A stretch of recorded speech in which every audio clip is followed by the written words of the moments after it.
Je peux vous dire, à partir de mon expérience personnelle, qu'il arrive un point où la communion avec l'Esprit devient si réelle, si profonde et si grande que vos paroles et vos actions sont semblables à ses paroles et à ses actions.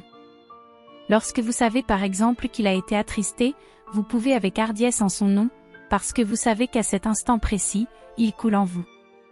Vous serez si près de lui qu'en fait vous sentirez qu'il est d'accord avec ce que vous avez dit. Je crois que le jour est proche où des hommes et des femmes de Dieu seront plus attentifs à l'Esprit de Dieu, alors nous serons les témoins de beaucoup de guérisons et de miracles.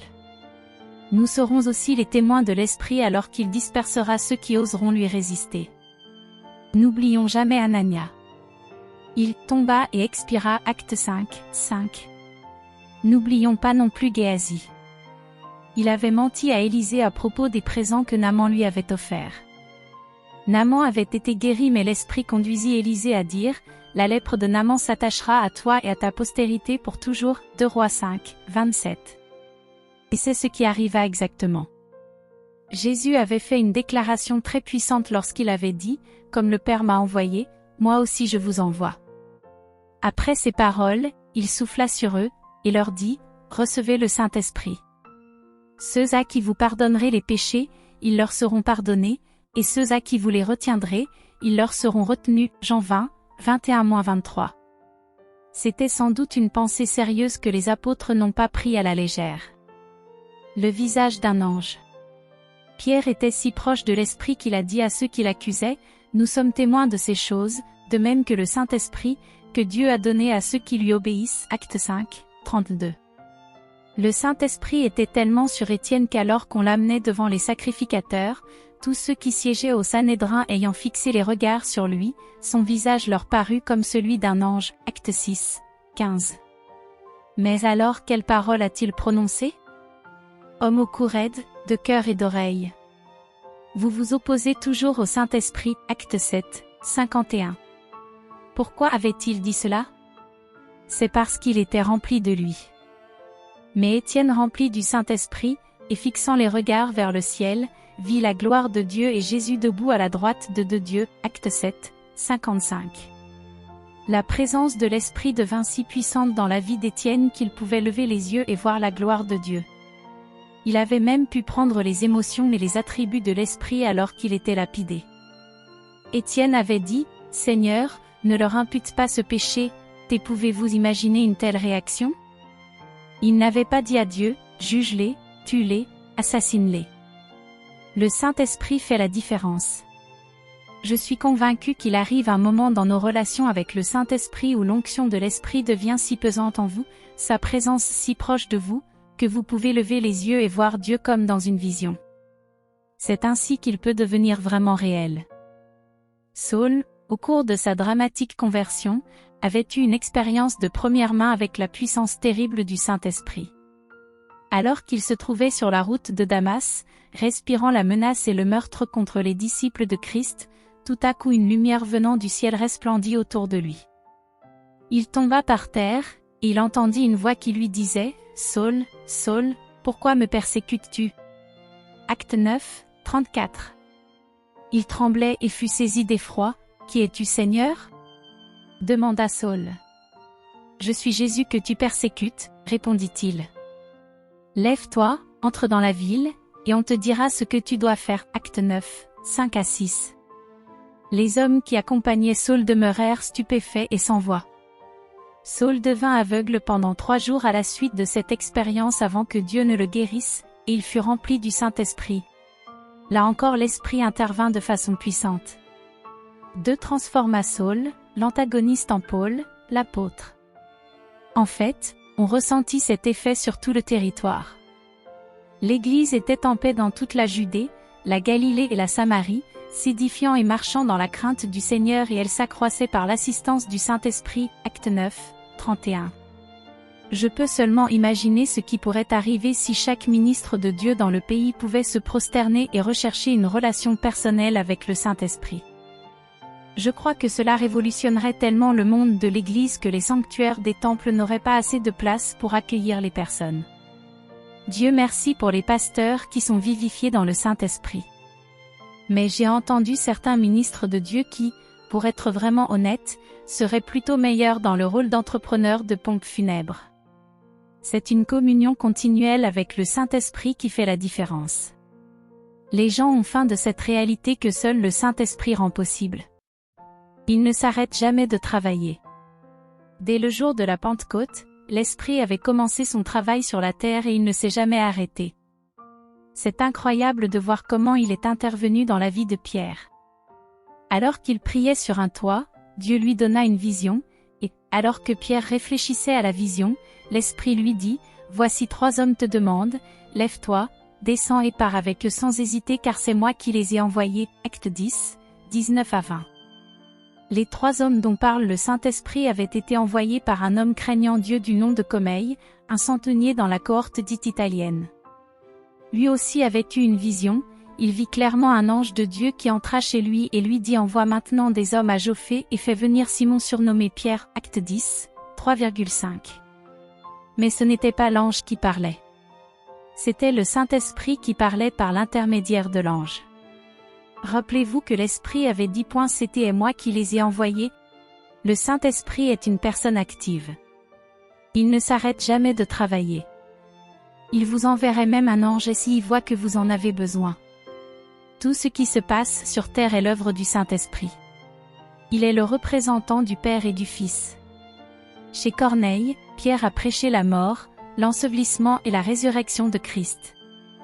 Et, comme Pierre prononçait ces mots, le Saint-Esprit descendit sur tous ceux qui écoutaient la parole. Acte 10, 44. Tous les fidèles qui étaient venus avec Pierre, furent étonnés, de ce que le don du Saint-Esprit était aussi répandu sur les païens. Car ils les entendaient parler en langue et glorifier Dieu. Acte 10. N'oubliez jamais que la parole vient en premier. Le message de Christ prend la prééminence. L'évangile de Christ est la base de toute chose et c'est la raison pour laquelle Dieu le Saint-Esprit a été envoyé. L'Esprit s'intéresse à votre vie, voire même à votre avenir. Dieu veut vous guider, vous protéger ou même vous prévenir de ce qui vous attend plus tard. Vous vous demandez, est-ce que le Saint-Esprit peut prophétiser des choses à venir? Voyez ce qui s'est passé lorsque Barnabas partit vers la grande cité d'Antioche. Plus d'1 demi-million de personnes vivaient là à cette époque. Et pendant une année entière Barnabas et Saul enseignaient à beaucoup de personnes dans cette énorme église qui croissait. En ce temps-là des prophètes descendirent de Jérusalem à Antioche. L'un d'eux nommé Agabus, se leva, et annonça, par l'Esprit qu'il y aurait une grande famine sur toute la terre. Elle arriva, en effet, sous Claude. Les disciples résolurent d'envoyer chacun selon ses moyens, un secours aux frères qui habitaient la Judée. Acte 11, 27 à 29. C'est de cette façon aussi rapprochée que le Saint-Esprit se manifestait dans leur vie de tous les jours. Il avait révélé la sécheresse à venir et leur avait ainsi permis de se préparer lorsque la famine serait effectivement présente. L'Esprit est une personne et il est profondément soucieux des personnes. Il sait ce qui se passe dans votre vie et il s'intéresse vivement à vous. L'Esprit est le magicien. N'est-il pas temps que vous permettiez à l'Esprit d'ordonner vos pas? Pourquoi essayer de planifier votre propre course alors qu'il connaît chaque centimètre de la route devant vous, chaque courbe dangereuse, chaque trou?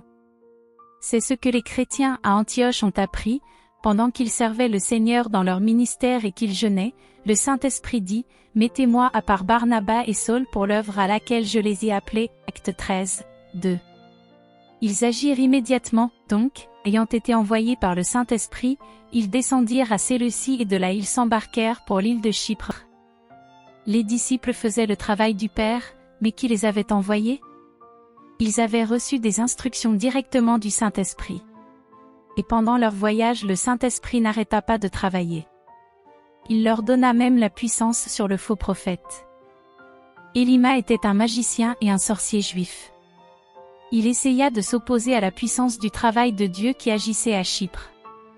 Mais, Saul, appelé aussi Paul, rempli du Saint-Esprit fixa les regards sur lui, Élima, et dit, « Homme plein de toute espèce de ruse et de fraude, fils du diable, ennemi de toute justice, ne cesseras-tu point de pervertir les voies droites du Seigneur ?» Acte 13. Quelle accusation!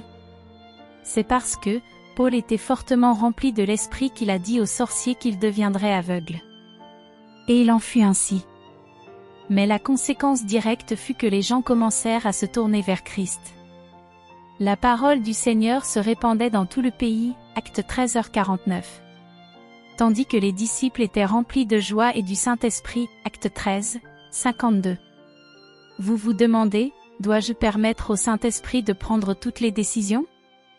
Après tout, Dieu ne m'a-t-il pas donné une pensée qui m'est propre? Bien sûr, il l'a fait. Mais ce qui a un sens pour vous devrait avoir du sens pour l'Esprit. L'Assemblée de l'Église de Jérusalem a écrit, car il a paru bon au Saint-Esprit et à nous. Acte 15, 28. Quand c'est juste, cela est confirmé par le Saint-Esprit et vous saurez la direction que vous devez prendre. Le message et le messager. Si l'Esprit a été si indispensable pour Christ, il devrait être tout aussi important pour vous. Jésus était né du Saint-Esprit, oint par le Saint-Esprit, il chassait les démons par le Saint-Esprit, il a reçu sa plénitude par l'Esprit et accomplissait des miracles par l'Esprit. Et c'était par le Saint-Esprit qu'il enseignait, donnait des ordres, donnait la puissance et dirigeait l'Église, qu'il s'est offert à la croix et fut ressuscité.